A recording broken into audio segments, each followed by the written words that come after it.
हमने कहा आज़ाद हैं हम, कोई न छोटा कोई न बड़ा, मिल के रहेंगे हम।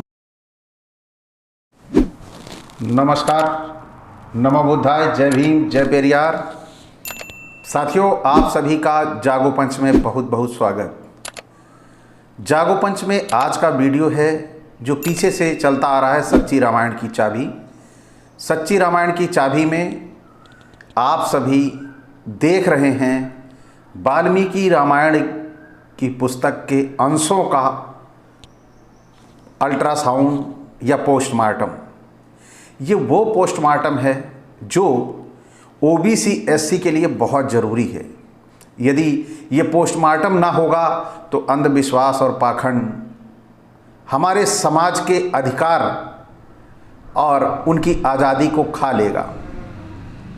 तो ओबीसी एससी समाज की आज़ादी को सुरक्षित और संरक्षित रखने के लिए हमें सभी वेदों और ग्रंथों का पोस्टमार्टम करना पड़ेगा, क्योंकि यदि हम उनका पोस्टमार्टम नहीं करेंगे तो हमें पता नहीं लगेगा, समझ नहीं आएगा कि आखिर ओबीसी एससी बहुमत में होते हुए, बहुतायत की संख्या में होते हुए भारत में, और आज वो गुलामी का जीवन क्यों जी रहे हैं।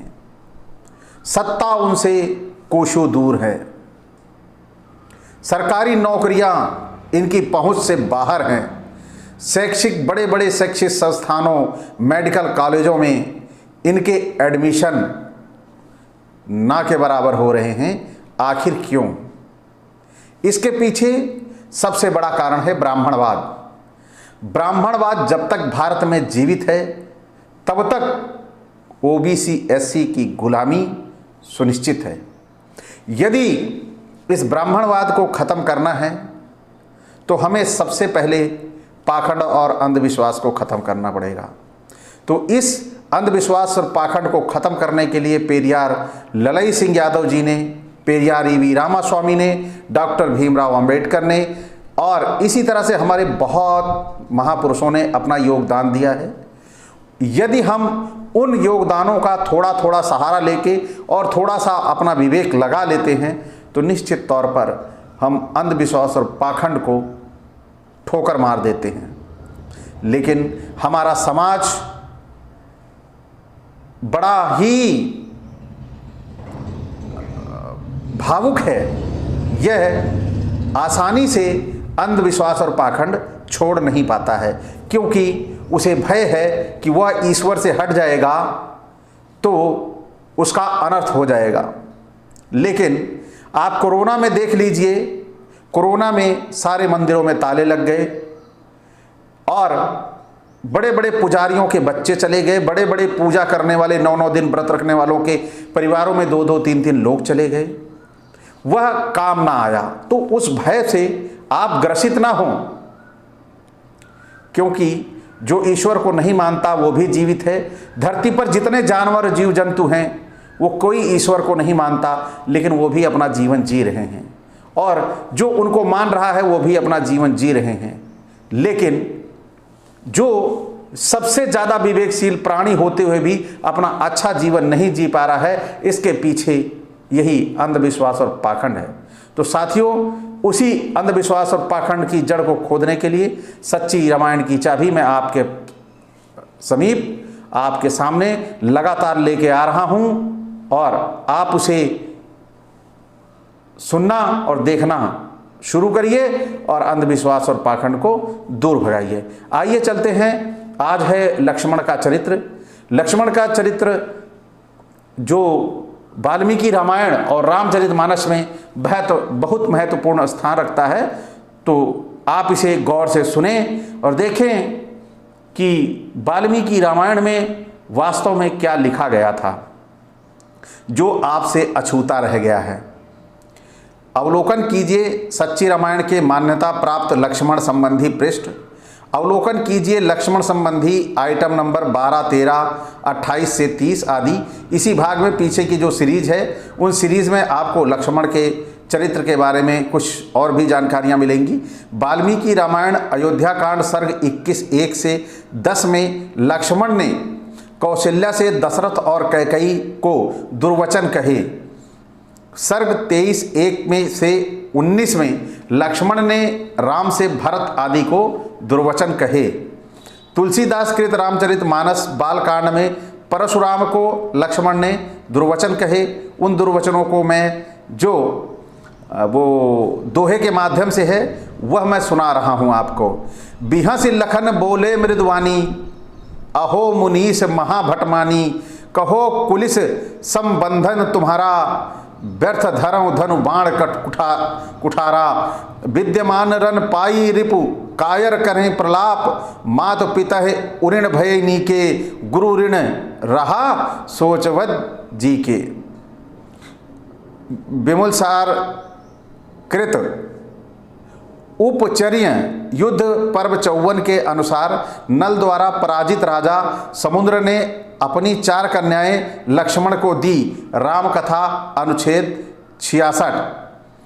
इसी ग्रंथ पौमचर्य पर्व 61 से 64 के अनुसार जब लक्ष्मण को रावण ने शक्ति मारी तब द्रोण मेघ की कन्या विशल्या लक्ष्मण का उपचार करती रही। बाद में दोनों का विवाह हो गया। राम कथा 60 अनुच्छेद 60 में। विमल सूर्य कृत पौमचर्य उत्तर चरित्र पूर्व 85 से 91, वन भ्रमण पर्व 33-42 तथा गुणभद्र कृत उत्तर पुराण के अनुसार लक्ष्मण की 16,000 पत्नियों की चर्चा है, जिनमें वनमाला, रतिमाला व जित पन्ना प्रमुख है। रामकथा अनुच्छेद 60 से 64। पाश्चात्य वृत्तांत नंबर 14 पृष्ठ 619 के अनुसार राम ने लक्ष्मण को सीता के मार डालने का आदेश दिया। लक्ष्मण ने मारा नहीं बल्कि किसी वृक्ष का लाल रंग बाण चढ़ाकर राम को विश्वास दिलाया कि सीता का वध हो चुका है। राम कथा अनुच्छेद 721। इस तरह की रामायण आज हमारे समाज में मौजूद है, लेकिन हम विश्वास किस रामायण पे करते हैं? विश्वास वाल्मीकि रामायण पे करते हैं और तुलसी की रामायण पर। इन दोनों रामायणों पर क्यों करते हैं, इसके पीछे का कारण और भी पुस्तकें हैं, उन पे हमारे समाज के लोग, हमारे लोग विश्वास नहीं करते। ये क्यों नहीं करते? इसका जवाब केवल एक ही है, अंधभक्ति और ईश्वर का भय और आस्था।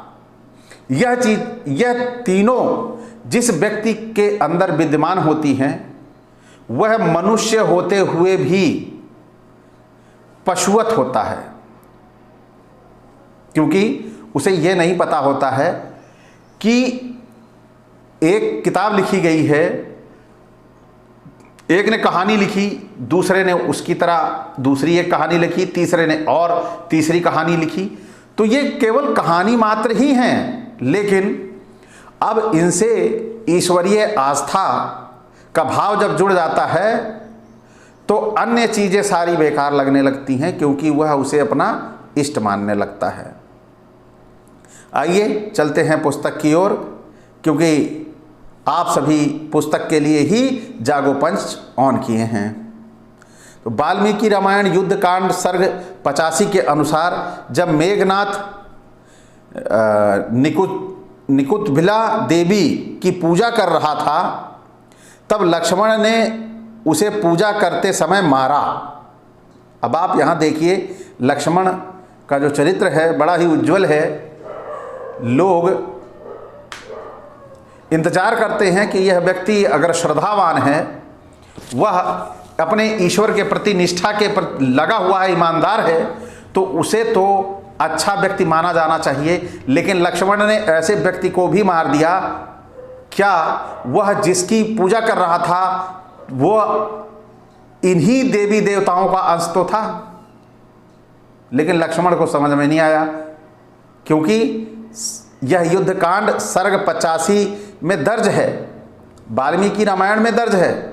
अगर आपको वाल्मीकि रामायण पे विश्वास नहीं है या आपको संस्कृत नहीं आती, आपको पढ़ना नहीं आता है, तो आप अंधभक्ति और अंधश्रद्धा लायक ही है, क्योंकि आप अपने ज्ञान का इस्तेमाल नहीं कर पा रहे हैं, और अपने ज्ञान का इस्तेमाल नहीं कर पा रहे हैं तो निश्चित तौर पर आपके ज्ञान पर कोई और शासन करेगा, आपके दिमाग पर कोई और शासन करेगा, और जो शासन कर रहा है वो आपको आसानी से मुक्त होने नहीं देगा। आइए आप अगले भाग पर चलते हैं, जो रामायण के नाम से शीर्षक से है। अवलोकन कीजिए सच्ची रामायण के मान्यता प्राप्त सभी पृष्ठ, और अवलोकन कीजिए इस आइटम जो पुस्तक हैं इसके सभी आइटमों को। वाल्मीकि रामायण बाल कांड सर्ग 14-16 में अश्वमेघ यज्ञ घटना तथा पुत्र प्राप्ति हेतु कौशल्या द्वारा घोड़े का वध आदि स्पष्टीकरण। पुत्र प्राप्ति हेतु अश्वमेघ शुद्ध युद्ध और शुद्ध रज के और शुद्ध वीर्य के होने के साथ मासिक धर्म एवं बच्चे दानों में दोनों में किसी प्रकार की खराबी न होना उपरोक्त यज्ञ नहीं है। यानी कोई पुरुष अपने बच्चे उत्पन्न करने में सक्षम न हो और वह यज्ञ के द्वारा, और उसके शरीर में कमियां हों, उसके अंदर वीर्य सही शक्तिशाली ना हो और उसके द्वारा यज्ञ के द्वारा ये शक्तिशाली करें, ऐसा कोई विधान नहीं है, ये कहा गया है, यहाँ बताया गया है। तो रामचरित्र के पैरा नंबर 12 के अनुसार स्वर्ग नरक पुनर्जन्म व मनुस्मृति वाले ऊंच नीच वाले धर्म की प्रचार पुस्तिका रामायण है। वाल्मीकि रामायण बालकांड सर्ग 74 से 7 के अनुसार जनक ने राम विवाह के समय दहेज में बहुत सा धन, कई लाख गायें और अच्छे कंबल, करोड़ों कपड़े, सुंदर और अलंकृत हाथी घोड़े तथा पैदल सेना, 100 सुंदर कन्याएं, सुंदर दास दासियां, सोना और मूंगे, हीरे जवाहरात आदि भी बड़े मन से दिए। तो राजा जनक ने दिए, ये इतने सब ये दहेज दिया, स्पष्टीकरण दिया हुआ है। आज दहेज प्रथा हमारी प्रगति में बाधक है। ये पुस्तक और ये ललई यादव जी के विचार हैं, उन्होंने स्पष्टीकरण यहाँ अपना दिया है। किष्किंधा कांड 61-16 के अनुसार संपत्ति के पंख सूर्य का पीछा करने पर जल गए। संपाति लिखना था, थोड़ा शाब्दिक मिस्टेक है इसमें। तो संपाति के पंख सूर्य का पीछा करने पर जल गए। सर्ग 63-13 के अनुसार पंख निकल आए। अब यहां पर देखिए, एक बार पंख जल जाने के बाद एक पक्षी का जीव जो कितना बड़ा होता है, वो जलने के बाद क्या पंख जलेंगे तो वो बचा रहेगा? यह कदापि हो ही नहीं सकता। और यहां पर 61-16 में जल जा रहा है और 63-13 में पंख निकल आ रहा है। वाल्मीकि रामायण युद्ध कांड सर्ग 75 के अनुसार कुंभकर्ण की मृत्यु के बाद रात्रि में लंका दहन व विरोधियों को घेर घेर कर मार डालना महानतम घृणित घटना है। रात्रि में लंका दहन, देखिए क्या युद्ध हो रहा है। इसी तरह इन्होंने रात्रि में ही धोखे से महिषासुर की भी हत्या की थी। इन प्रसंगों को देखने पर स्पष्ट हो जाता है। तुलसीदास कृत रामचरितमानस लंका कांड के अनुसार मेघनाद के मरे हुए शरीर के साथ उसकी स्त्री सुलोचना सती हो गई। वाल्मीकि रामायण युद्ध कांड सर्ग 22 के अनुसार समुद्र ने राम के पूछने पर कहा, उत्तर पे मेरा पवित्र द्रुमकल्य प्रदेश है, वहाँ पर भयंकर रूप वाले तथा भयंकर कार्य वाले पापी अहीर आदि दस्यु रहते हैं। मेरा जल पीते हैं, उन पापियों का स्पर्श भी असहनीय है। आप अपना बाण वहीं फेंक दीजिए। राम ने ऐसा ही किया। अब बताइए, ऐसी ऐसी चीज़ें राम से करवाई गई और राम ने ऐसा ऐसा बिना देखे समझे कर दिया। क्या यह एक ईश्वरीय गुण आपको प्रतीत होता है? अगर प्रतीत होता है तो निश्चित तौर पर आपने कभी अपने ईश्वर को परखा ही नहीं, ईश्वर को जाना ही नहीं। ईश्वर को महसूस करने की, ईश्वर को ऐसा हो कि ईश्वर किसी न किसी रूप में दिखाई दे, लेकिन ईश्वर जहाँ ज़रूरत होती है वहाँ नहीं दिखाई देता। ये घटनाएं अगर मैं आपको बताने लगूं तो शायद कम पड़ेंगी। आप उन घटनाओं को कोरोना में ही ले लीजिए। लोग कितनी विषम परिस्थितियों में घरों से बेघर हुए थे, मकान मालिकों ने जो अपने किराएदार थे उनको निकाल दिया था। लोग अपने घरों की तरफ भागे निकले थे कि चल के अपने घर में सुरक्षित रहेंगे, लेकिन रास्ते में ही वो मरते गए। अगर ये ईश्वर कहीं होता तो निश्चित तौर पर वह लगातार मदद में लगा रहता, लेकिन यहाँ ईश्वर, उसी ईश्वर का नाम लेके सरकार बनाने वाले उनका साथ ना दे पाए तो ईश्वर कहाँ से साथ देगा। तो आगे चलते हैं हम। वाल्मीकि रामायण अरण्यकांड 71-31 में कबंध ने राम से कहा, सूर्य के घोड़े थक जाने से सूर्य अछूत ना हो जाए, इसके पहले ही मुझे गड्ढे में डालकर जला दीजिए। बालकांड सर्ग 61-62 के अनुसार राजा अम्बरीश के नरक में सुनशेष की स्थिति। भवभूतिकृत उत्तर रामचरित नाटक अंग 4 में वशिष्ठ ने वाल्मीकि आश्रम में वाल्मीकि द्वारा प्रदत्त 2 वर्ष आयु वाली कल्याणी नामक गाय की बछिया के मांस से बना हुआ मधुपर्क ग्रहण किया। आप यहाँ पर मधुपर्क और वो भी एक छोटी गाय की बछिया खाई, ये उदाहरण इनकी पुस्तकों में बहुधा पाया जाता है। यह दर्शाता है कि यह असली जो राक्षस थे वह भोले भाले लोग थे। वह हत्या, जानवरों की हत्या देख नहीं पाते थे, वह इन्हें रोकने के लिए आते थे और राक्षस उन्हें कह दिया गया। यानी राक्षस का मतलब बहुत अच्छा है, और यहाँ पर देवी देवता का मतलब कुकृत्यों से लिप्त। और जानवरों का ये जो भोजन खा रहे हैं, छोटी छोटी बछिया का जीवन भोजन बना के खा रहे हैं, यह इनकी बहुत सुंदर मर्यादा पुरुषोत्तम राम के गुणों का दर्शन कराती है। सीता का त्याग करते समय एक राजा की हैसियत से एक कैदी के जीवन संबंधी आवश्यकताओं की पूर्ति राम ने नहीं की। वाल्मीकि रामायण बालकांड सर्ग 7-13 में राजा दशरथ के राज्य कोष खजाने से ब्राह्मणों व क्षत्रियों को बिना कष्ट पहुँचाए भरे रहते थे। ब्राह्मणों के लिए युद्धकांड सर्ग 131-32 से लेकर 56 तक में भरत ने 14 वर्ष बाद राम को 10 गुना धन, रत्नों के घर, खजाना, राजमहल और सेना दी। स्पष्टीकरण, इतना अधिक कर वैश्यों और शूद्रों को ही देना पड़ा। अब आप समझ सकते हैं, ये वसूली अपनी जनता से की उन्होंने। बालकांड सर्ग 6:19 में राजा दशरथ के राज्य में क्षत्रिय ब्राह्मणों के घोर अनुयायी थे। शूद्र अपने धर्म में तत्पर रहते हुए चारों वर्णों की सेवा करते थे। यह बालकांड में स्पष्ट लिखा हुआ है और इसका जो उदाहरण है संस्कृत का श्लोक, वह मैं आपको थंबनेल में ही उपलब्ध करा दूंगा। युद्धकांड 131-15 में राम ने 10,000 वर्ष राज्य किया।